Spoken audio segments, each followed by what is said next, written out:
Hello. In this video, I'm going to talk about something that I've been really convicted about recently, and it's about my experience of having a purity ring and the covenant that having a purity ring represents. So before the purity culture crowd starts screaming their feminist ears off, I'm going to just say bluntly that I got this ring as an adult. I was 21 years old, and it was a decision I made of my own volition, without anyone telling me to do it, not my parents, not preachers, not friends. I did it because I wanted to. Because I was a virgin, but I wasn't sure if I was gonna wait for marriage. And so for me, getting the purity ring was me making a commitment to myself and to God that yes, I'm not just gonna wait for the right person. I'm not just gonna wait for a lie of the enemy. I'm gonna wait for what the Bible tells me to wait for, which is wedlock. That's what this represented. And so this beautiful ring is a gorgeous heart-shaped diamond ring. And I deliberately, when I decided to get a purity ring, as I share in the video where I share the whole testimony of it, I intentionally invested a good amount of money into the ring. This is a James Allen ring, so that I could pass it down, with the purpose of, okay, I've committed to waiting for marriage and marrying as a virgin. And when I do this, I'm going to have an heirloom, not just of a piece of jewelry, but of the symbol that I obeyed the Lord and kept my promise to God to pass down to my future daughter. So I got this James Allen ring. And let me tell you that God took the covenant I made with him very seriously. At the time that I plunked down the money that it took to invest in a diamond ring for my purity ring, as I shared in the video of the testimony I posted a while ago, I was struggling with my physical health. And I knew that my decision to invest hardcore money into a piece of jewelry to be my purity ring would be seen and considered crazy by a lot of people.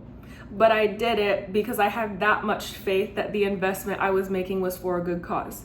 And that knowing how much I had struggled to keep my promise to God, because I made the promise to him to save my first kiss for marriage when I was around 10, 12 years old.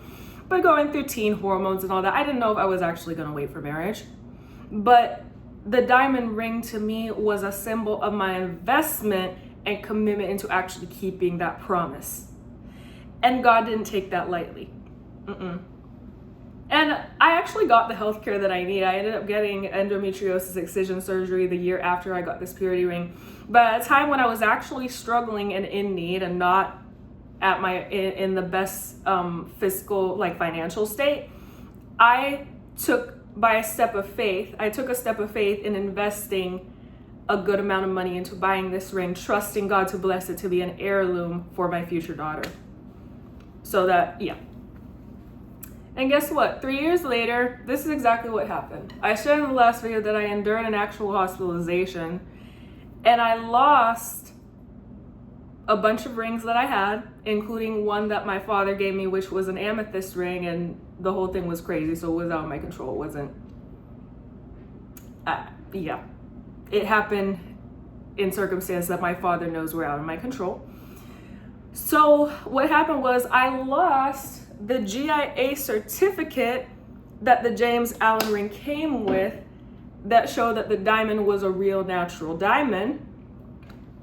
I lost the big box that the little red box came in, but I still have the diamond ring. It's by only a miracle of God that this ring got saved, and I believe that the only reason I still have this gorgeous diamond ring that I can't get enough of, I'm just gonna put it in the camera shop because it's perfect in every way possible. I believe the only reason I still have it is because I kept the covenant it represents. Have I been perfect in staying free from lust? No.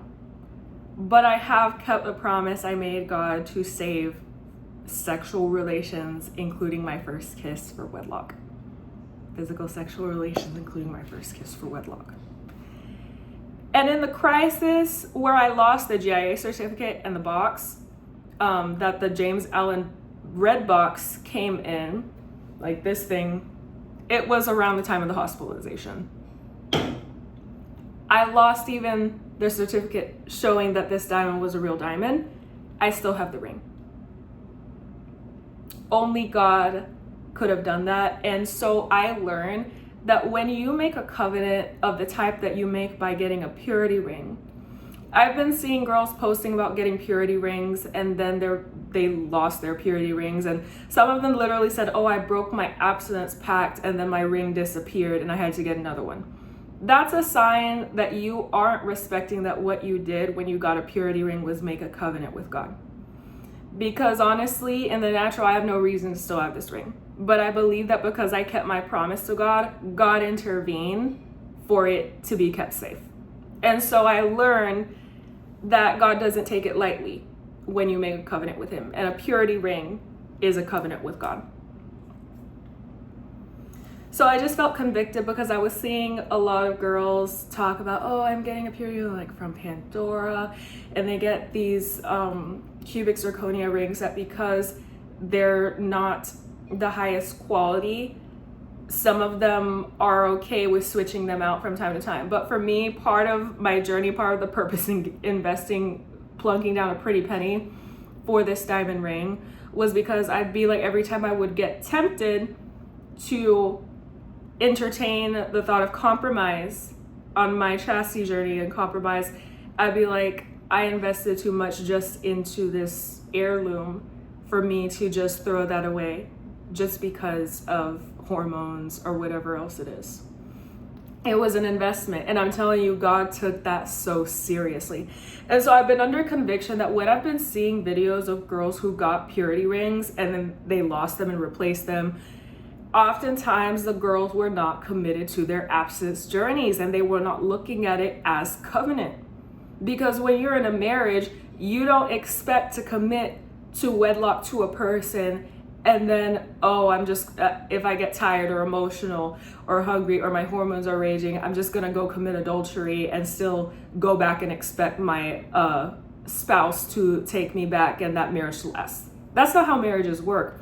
But the ring is a symbol of the fact that the covenant that you made with God is just as strong as the covenant that you make when you enter into wedlock with somebody. And so I've been under conviction that more women need to let God search their hearts when they, and I'm not talking about the girls, because again, I get that when a girl at a young age, like 13, even like, or even younger, gets given a purity ring, she's not old enough and hasn't walked with God long enough. She might, I mean, I'm not going to speak for everyone. Who knows? Holy Spirit could have visited a young woman at a very young age. But I would say when you give a woman a purity ring, rather than letting her make the decision to get one for herself, she's receiving it and not fully understanding what that covenant represents. But if you are a woman who made a personal decision that I want to get this purity ring because I want to commit my body to Christ and to honor, I want to commit to honoring God with my body, I think that you really need to understand that you're making a covenant with God. And in the Bible, from Genesis to Revelation, covenant is something that God takes extremely seriously. It is written, my covenant will I not break, nor will I alter the thing that is gone from my lips. Or I believe that's what it says. So I'm just thankful that because I kept my covenant with God, he kept his covenant with me by protecting this thus far. And it has really bolstered my faith that he's gonna bless my journey lifelong. So I just wanted to share that because I really felt convicted about that.